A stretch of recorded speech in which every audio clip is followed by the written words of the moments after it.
Bonjour l'élite, nous sommes le dimanche 11 septembre 2022. Petite pensée à Larry Silverstein dans ce jour d'exception. Et je vous retrouve pour la cinquième partie de notre Isitas de fils au père aux États-Unis. Une histoire qui nous est narrée par l'excellent Barry Stanselmi. Si vous vous souvenez, la dernière fois dans la partie 4, ça y est, après plusieurs chapitres de séduction et du jeu de chat et de la souris, il avait réussi finalement à conclure dans le lit avec la fameuse Katia, la mexicaine. Et puis il nous avait pas mal décrit sa vie à New York avec notamment son voisinage qui était un peu fou. Donc c'était sympa. Et là on se retrouve désormais pour des nouvelles rencontres. Écoutez, peut-être de nouveaux arcs, de nouvelles entités à séduire, de nouveaux voyages, de nouvelles rencontres. Alors c'est parti, je vous propose un petit générique. On se retrouve dans 20 secondes et puis on déroule.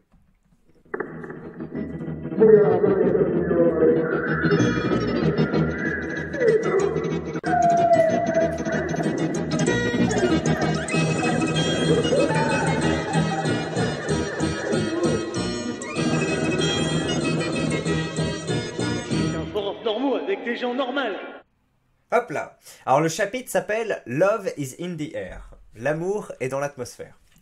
Ainsi, comme je l'ai dit, au père rime avec baise. On rappelle que le fait d'être fils au père, c'est comme être un babysitter à temps plein pour une famille, et on fait aussi d'autres tâches, hein, un peu voilà, de transport de voiture, même des parents, etc. On va attribuer ça surtout au fait que les filles se laissent aller plus facilement aux États-Unis. Exemple, les latinas qui sont ultra surveillées par les parents grands frères et qui, une fois seules aux États-Unis, elles se font troncher de A à Z. Mais écoutez, je connaissais pas cette anecdote sur les Mexicaines, ouais, surtout elles. Je passerai sur les histoires ayant fini avec un bébé, il y en a. Première chose que je remarque, c'est que les michetonneuses te sortent « Moi j'ai un copain à la maison qui m'attend, moi et lui c'est pour la vie ». Une semaine après sa baise, à droite et à gauche.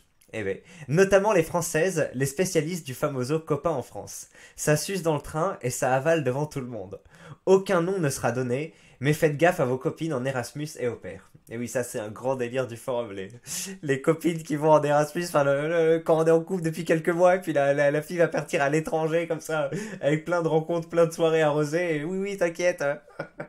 Voilà, peut-être une vidéo dédiée sur le sujet viendra un jour. Célestin, regarde mon copain, il est pompier à Bordeaux, nous deux c'est depuis 4 ans, vraiment chouette. Yo Célestin Amélie, she's free, good to fuck or what? Yeah, you can go. La meuf a résisté 1 mois, puis elle a cassé avec son pompier. Je passe à la latina, très vulnérable, surtout les moins de 22 ans.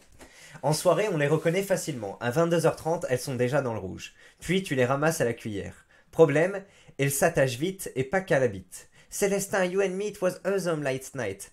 Hey, yes, we have good fun, see you. But we don't take coffee tomorrow and go to movie like you said?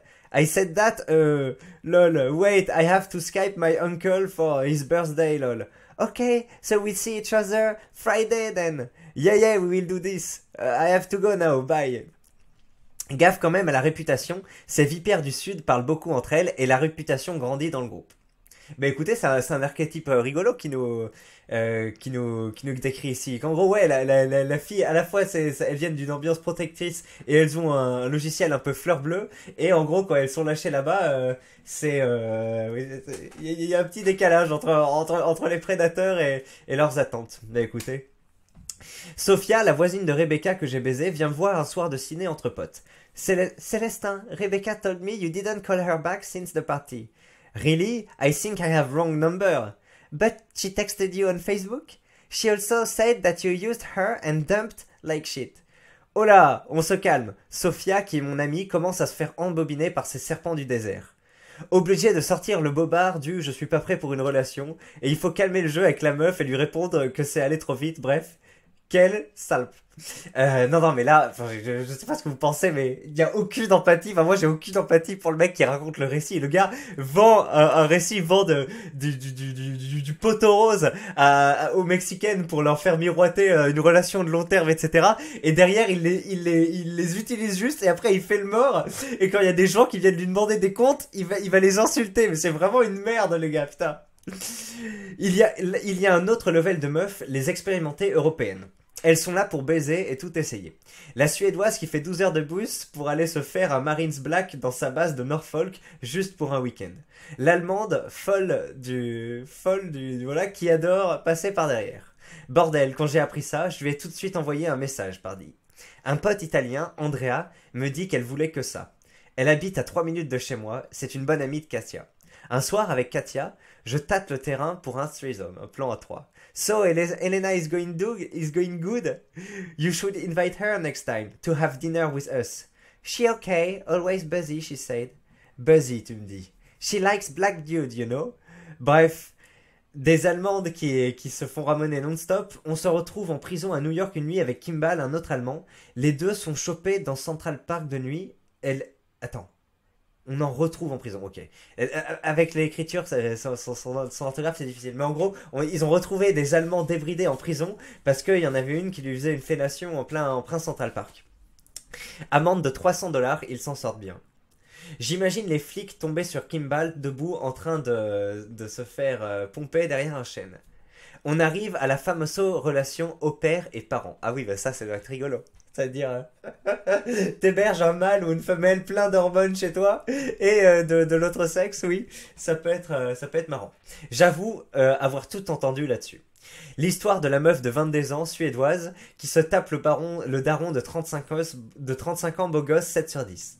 Sinon, le fameux allemand, solide, gomuscu, qui soulève la maman divorcée en chien.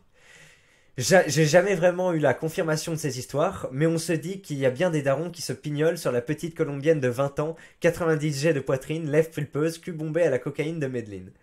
On ferait quoi à sa place?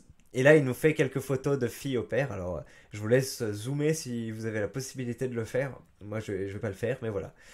Elena, Sofia, Rebecca, l'Allemande qui s'est faite coffrer dans Central Park, on voit qu'elle est mignonne, et l'Allemande qui aimait bien se faire qui aimait bien les effluves cacaotés, voilà, si vous avez cette référence. On passe au volume 17, chapitre 17, Larsson se raye.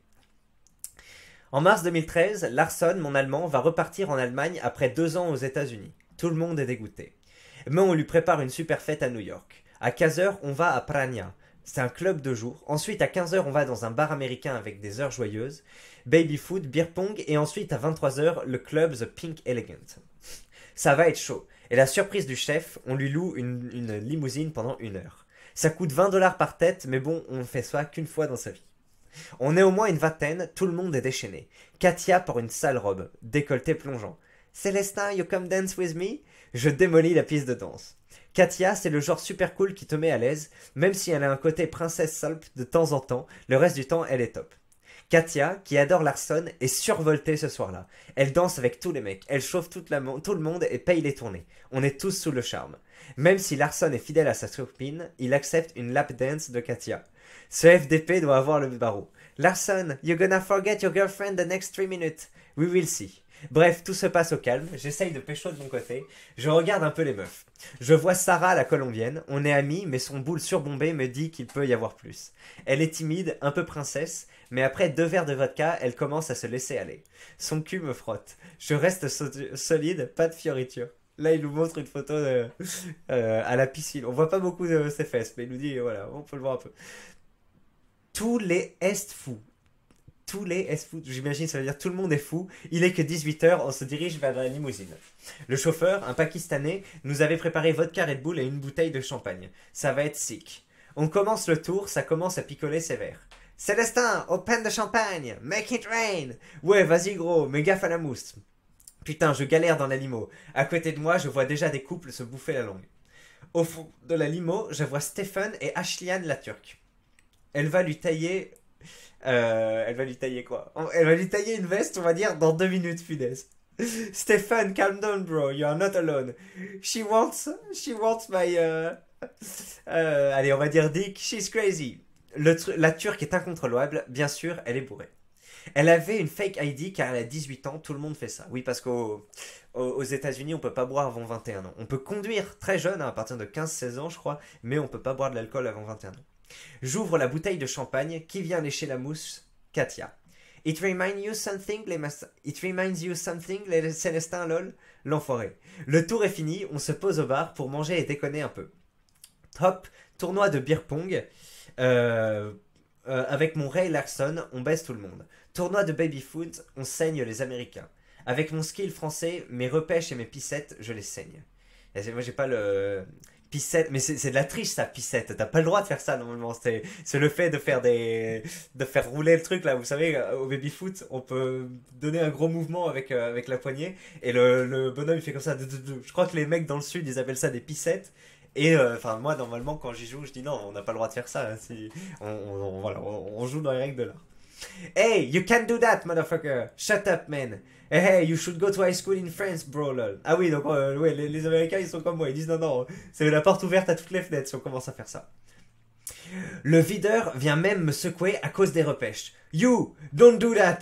Hey, sorry, it's a French technique, lol. Bref, on rigole comme jamais. Je sais pas ce que c'est une repêche. Ah oui, c'est une repêche, c'est en gros quand le ballon, enfin la balle, elle arrive dans la cage et que toi tu fais zouk comme un serpent et tu la chopes super vite pour pas qu'elle tombe et pour pas que le point compte. Donc je crois que c'est ça repêche, ça colle avec le mot. Et oui, bah, ça aussi c'est une connerie. Il y a des gens qui le font, mais bref, ils se font engueuler par le vide. Célestin, you think Larson will accept, you know, a Mexican goodbye? Bordel, elle veut se servir de sa bouche. C'est vrai que c'est un beau gosse, mais il est fidèle à sa copine. Wait, I don't know, he has a girlfriend.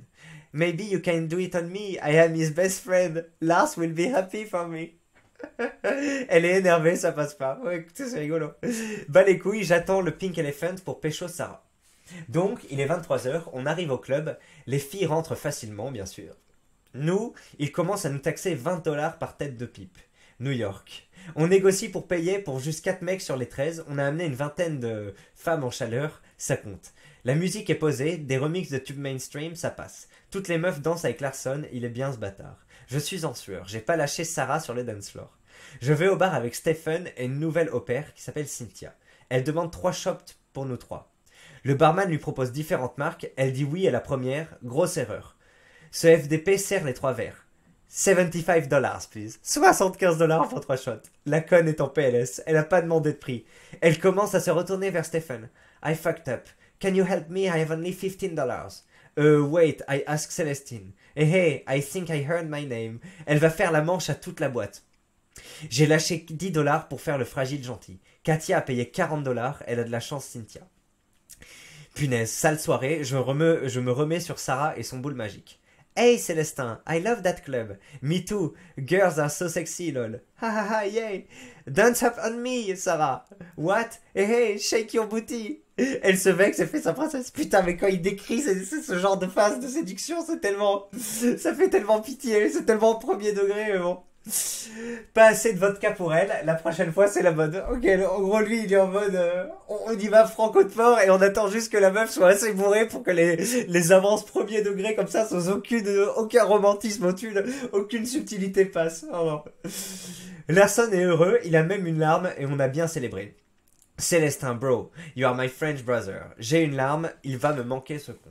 Eh ben, sacré petit départ, ouais, hein, quand on s'attache à des gens comme ça puis qu'ils partent, c'est bien de marquer le coup. Allez, volume 19, pique-nique.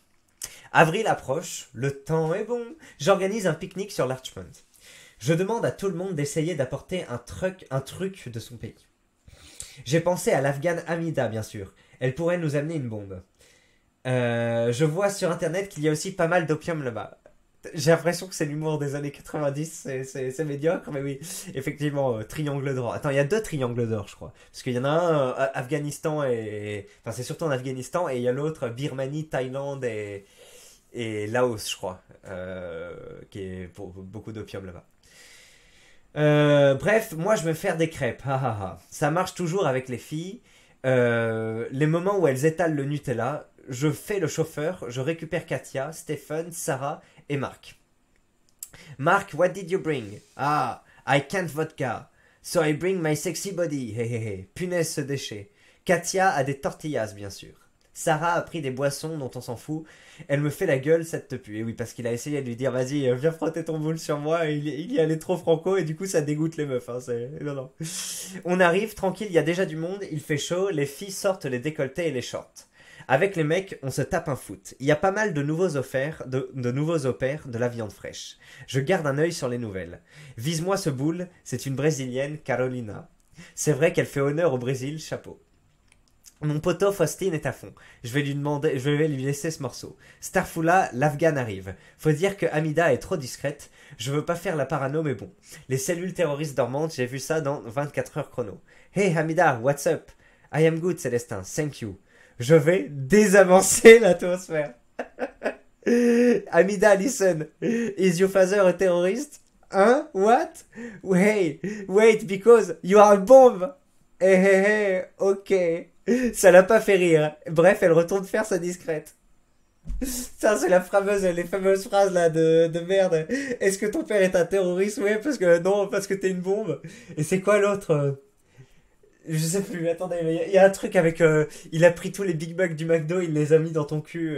Et aussi, il a pris toutes les étoiles du soleil, il a pris toutes les étoiles du ciel et il l'a mise dans tes yeux. Je voyais ça un peu passer sur Facebook avant. Ça l'a pas fait rire, bref, elle retourne faire ça discrète. Le pique-nique prend bien, la bouffe est bonne, mes crêpes font fureur. Célestin OMG, it's so good. You French are so good cooking. Hey, it's a recipe from my grandmother.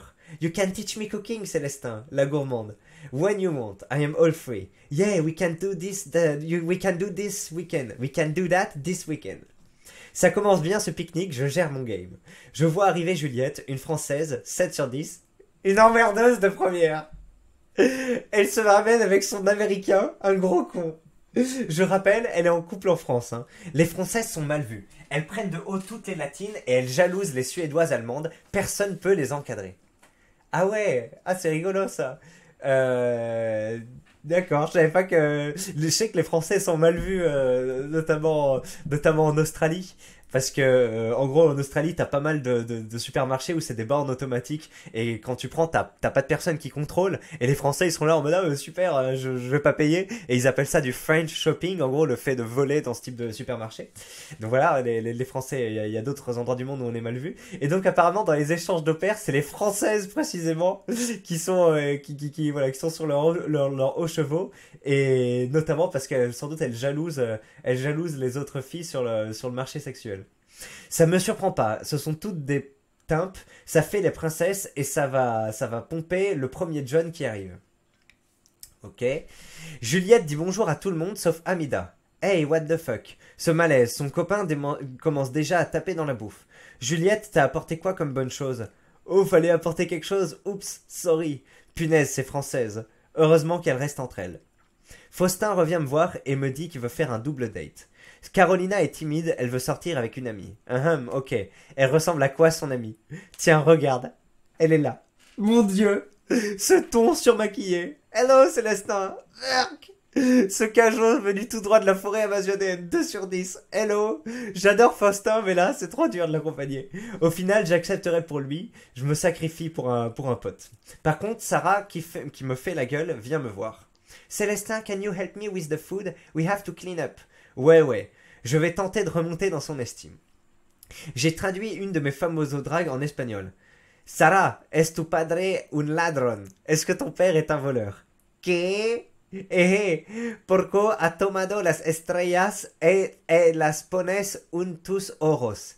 Car il a volé les étoiles et les a mis dans tes yeux. J'attends sa réaction.